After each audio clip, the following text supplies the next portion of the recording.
இப்போ கொஞ்சம் பரவாயில்ல. அண்ணே கொஞ்சம் நிப்பாடுங்க, உங்களுக்கு சொல்லுவாங்க. பஸ்ஸுக்காக காத்துக்கிட்டு இருக்கேன். ஐயா, இந்த சுபா ஃபேக்ட்ரிக்கு எப்படி போகணும்?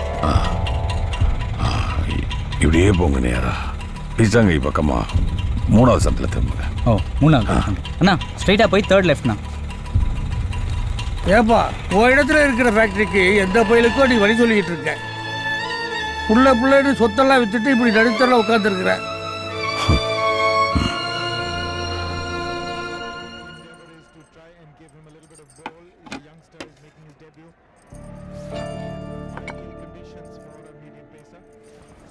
சாந்தி, கழுத்தில் மஞ்சக்கயிறு. நீங்கள் ஹாஸ்பிட்டலில் இருக்கும்போது ஊரில் இருந்து முத்துன்னு ஒருத்தர் கால் பண்ணாருங்க. அத்தை மாமாவுக்கு உடம்பு சரியில்லைன்னு சொன்னார். அது மட்டும் இல்லாமல் அவங்கக்கிட்ட காசு இல்லைன்னு சொன்னார். அதான் செயினை விற்று அவங்களுக்கு காசு அமிச்சேன்.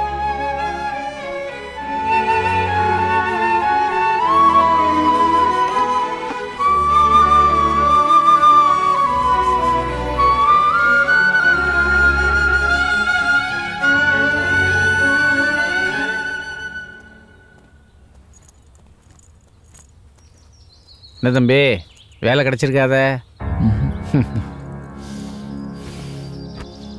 எப்படி கிடைக்கும்? இருக்கிறதே ஒரு ஷீட்டு, அதுவும் மினிஸ்டர் ரெக்கமெண்டேஷனில் ஒரு அரசியல்வாதி பையனும் கிடச்சிருச்சு. அவனும் வேலைக்கு சேர்ந்துட்டான். இந்த பார் தம்பி, அது தெரியாத ஒன்றை மாதிரி பசங்க இந்த வேலைக்காக தினமும் நிறைய பேர் வந்து போயிட்டுருக்காங்க.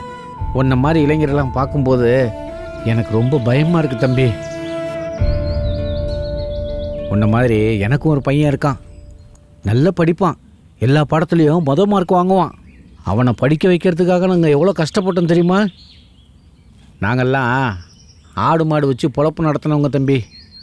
நாங்கள் பட்ட கஷ்டம் என் புள்ள பற்றக்கூடாதுங்கிறதுக்காக இருக்கிற ஆடு மாடெல்லாம் விற்று அவனை படிக்க வச்சோம்.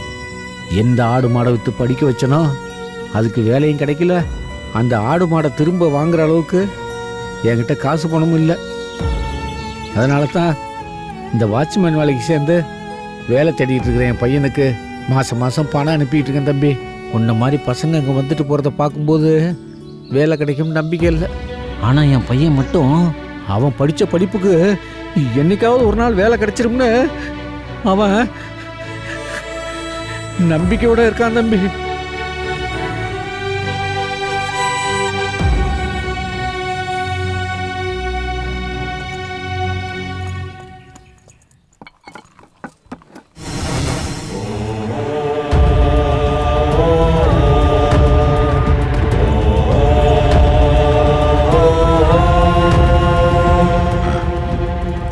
என்ன தம்பி வேணும்? கொடுங்க.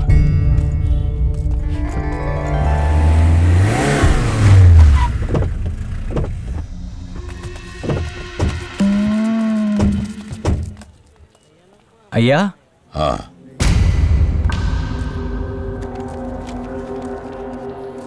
சொல்லுப்பா, என்ன வேணும்? இந்தாங்க. ஏன்பா, நீங்கள் தானே ஃபேக்ட்ரிக்கு போகிறதுக்கு வழி கேட்டீங்க? ஆமாய்யா, எனக்கு ஒரு குவார்ட்டர் மட்டும் சொல்லிடு. பார்க்க படித்த பையன் மாதிரி தெரியுறீங்க, நல்ல குடும்பத்தில் பிறந்த மாதிரி இருக்கீங்க. நீங்கள்லாம் ஏன் தம்பி இங்கே வர்றீங்க? இது தானும் அடைஞ்சு நம்மளை சுற்றி இருப்பவர்களை அழிக்கிறதுக்காக உள்ள இடம். புரிஞ்சுக்கங்க. டேய், நீங்கள் வரக்கூடாது. நீ பாட்டுக்கு பேசி விவரத்தை கெடுத்துறாரா? குடிக்க தானே வந்திருக்கான், கேட்கறத குடுறா. வென்று கூட பெருசாக அட்வைஸ் பண்ண வந்துட்டார். ஏய், அங்கே பாரு, டேபிள்லாம் காலி பாட்டில் கடை க்ளீன் பண்ணுங்கடா. ஏ ரவி, அந்த கருமாத்தூர் ரோட்டு கடை காலி பண்ண சொல்கிறானுங்க. சீக்கிரம் வேற இடம் பாருங்க.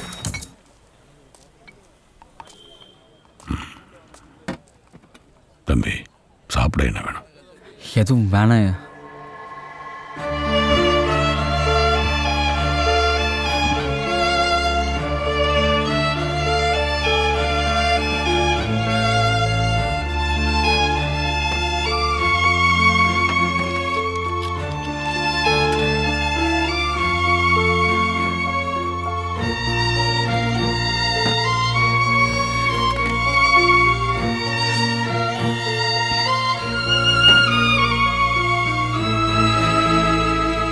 பைக், அந்த பைக் வாங்கி கொடுங்க, இல்லைன்னா பைக்கே வேணாம்.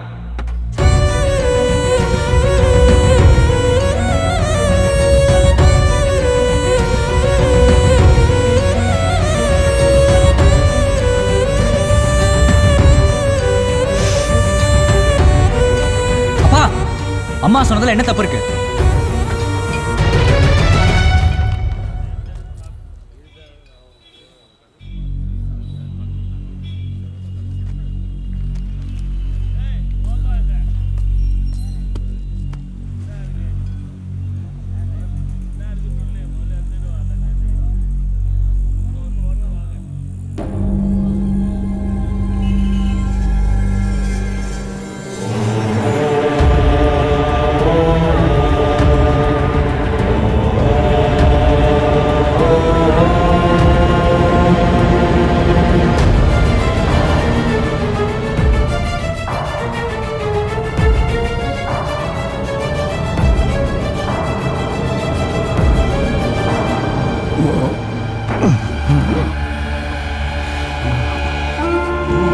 ஐயா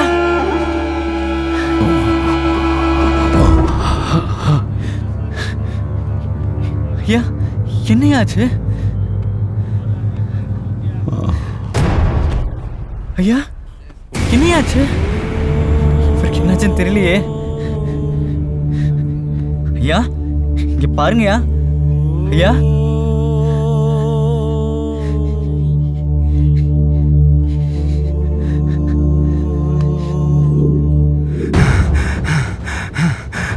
ஆத்தா ஆத்தா ஒயின் ஷாப்பில் கருப்பன் தாத்தா இறந்து கிடக்குறாரு. ஊர்க்காரங்க எல்லாம் தூக்கிட்டு வராங்க. நான் போகிறேன் ஆத்தா.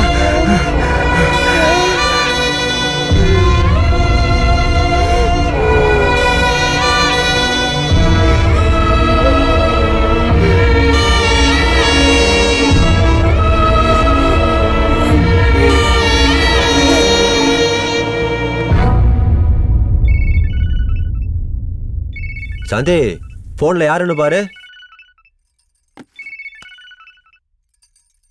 ஹலோ, நான் முத்து பேசுகிறேன். ஆ சொல்லுங்க முத்து. நான் அமிச்ச பணத்தை மாமாக்கு கொடுத்துட்டீங்களா? அனுப்பிச்ச பணத்தை சொல்லுங்க முத்து. கண்ணு அப்பா அம்மாட்ட கொடுக்குறதுக்கு போனேன். என்ன ஆச்சு முத்து? அதை வாங்குறதுக்கு அவங்க உயிரோட இல்லைம்மா.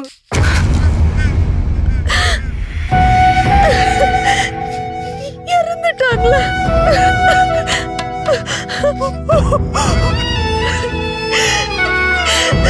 நாங்க வந்துடுறோம் முத்து.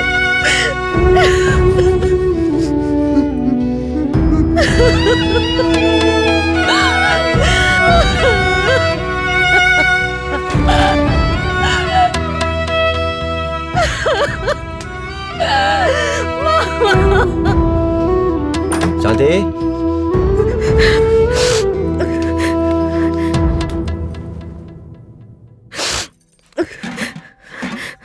சாந்தி, யாருமா போன்ல? முத்துங்க. நான் அமிச்ச பணம் மாமாக்கு போய் சேர்ந்துருச்சான்.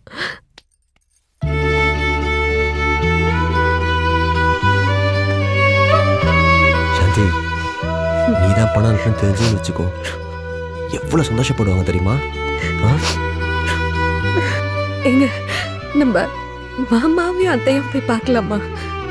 எப்ப நீ எங்க அப்பா அம்மாவை பார்க்கணும்னு ஆசைப்பட்டியோ அப்பவே என் உடம்புல புது தெம்பு வந்துருச்சு. இப்பவே கிளம்பு, போலாம். நான் ரெடி ஆயிட்டு வந்துடுறேன்.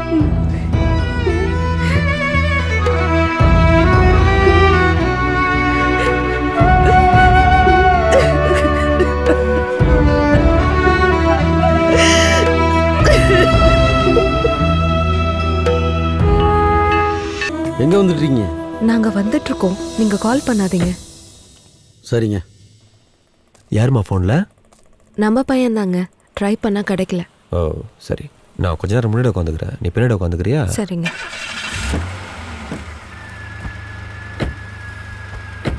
ஏன்பா முத்து, கண்ணுங்கிட்ட பேசுனியா? எங்க வந்துகிட்டு இருக்காப்ல? வந்துருவான், பக்கத்தில் வந்துட்டானா? சரிப்பா, வந்துடும்.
அப்பா அப்பா எல்லாரும் ஒன்னா செல்லுவா எல்லாம் நினைப்பா நினைச்சு வந்தேன் போயிட்டியப்பா அப்பா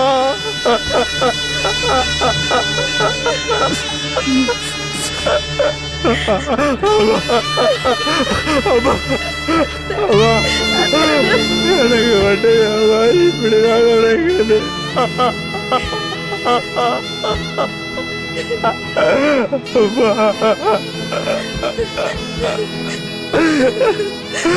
ஒரு பிள்ளையாடா அவனுக்கு ஒண்ணுமே செய்யலையம்மா.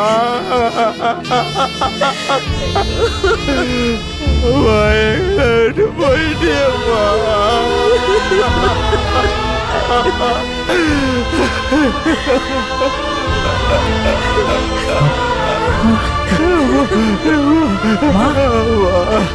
அப்பா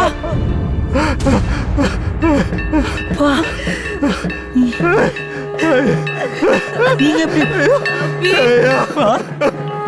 தாத்தாடா தாத்தாவா என்னப்பா சொல்லு பேர மக்களை கேட்டியம்மா பாருமா பாட்டியா தாத்தா பாட்டியா 12 வருஷமா உன்னை கண்ணிலேயே காமிக்காத பாவி ஆயிட்டா.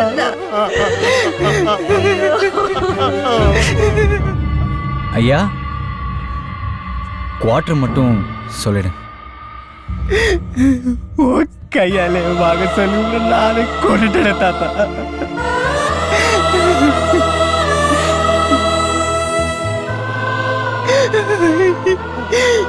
இந்த நிலைமையில பார்க்க வச்சுட்டே தாத்தா.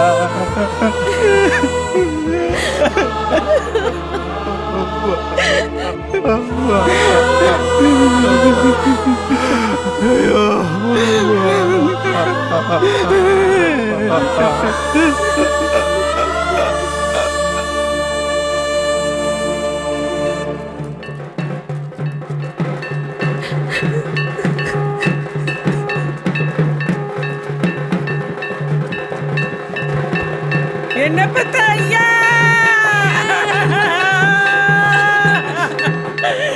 நான் மறந்த ராசா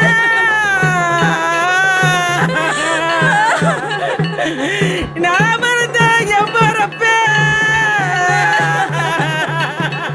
நான் கோயில் சாத்துல இருந்து சொல்றேன். நாங்க 3 பேர் சத்தாலும் வராத கண்டெடுத்த மகராசா தெய்வமே. என் வீட்டுல நானே செத்தாலும் நீங்க யாரும் என் வீட்டுக்கு வரக்கூடாது. போங்கடிக்கிறது மூச்சில முடிக்க கூடாதுன்னு போயிட்டியாடா. தம்பி அழுகிறது யார் தெரியுமா? உங்க அத்தைங்க, உங்க அப்பாவோட கூட பிறந்ததுங்க. சின்ன பிள்ளையில சண்டை போட்டு போயிடுச்சுங்க. எல்லாம் உன்னாலதான். இவங்க செத்த அதிர்ச்சியில 3வது தங்கச்சி ஆஸ்பத்திரியில சேர்த்திருக்காங்க.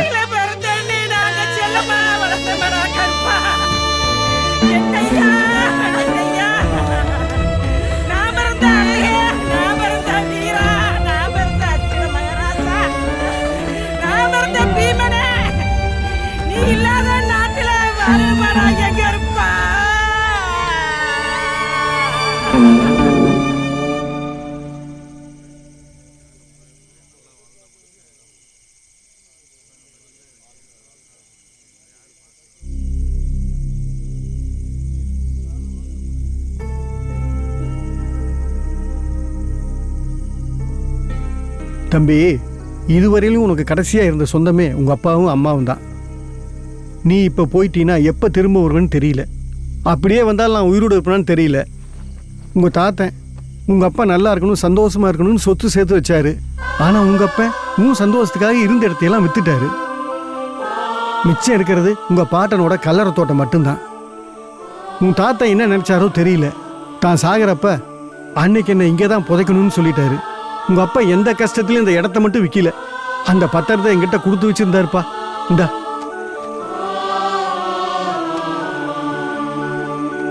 தம்பி, உன் பரம்பரோட கடைசி சொத்தையும் நீ வித்துட்டனா உன் பிள்ளைக்குன்னு ஒன்றும் இல்லப்பா.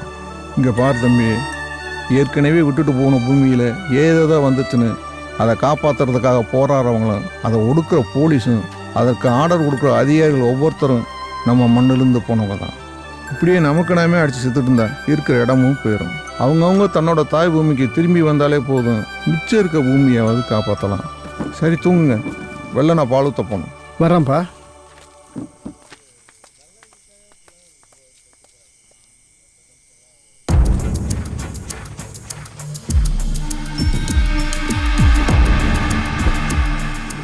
இதே சிவனாண்டியும் சரி இந்த ஊருக்காரங்களையும் சரி கூடிய சீக்கிரமே காலை வந்து விளைவிக்கிறோம் பாரு.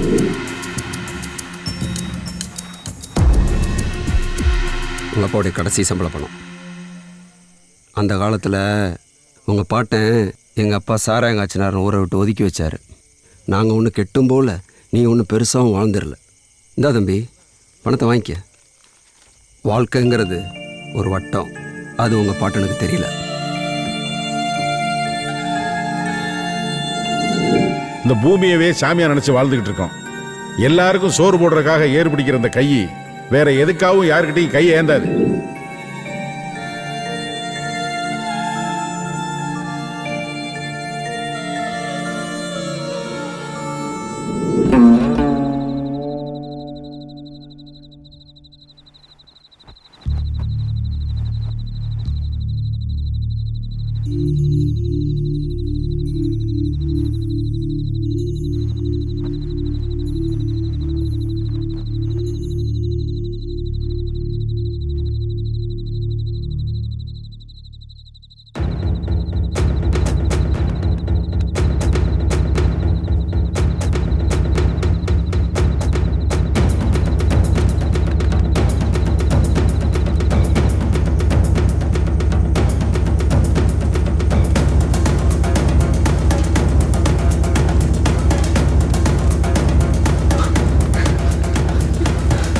இங்க பாருங்க.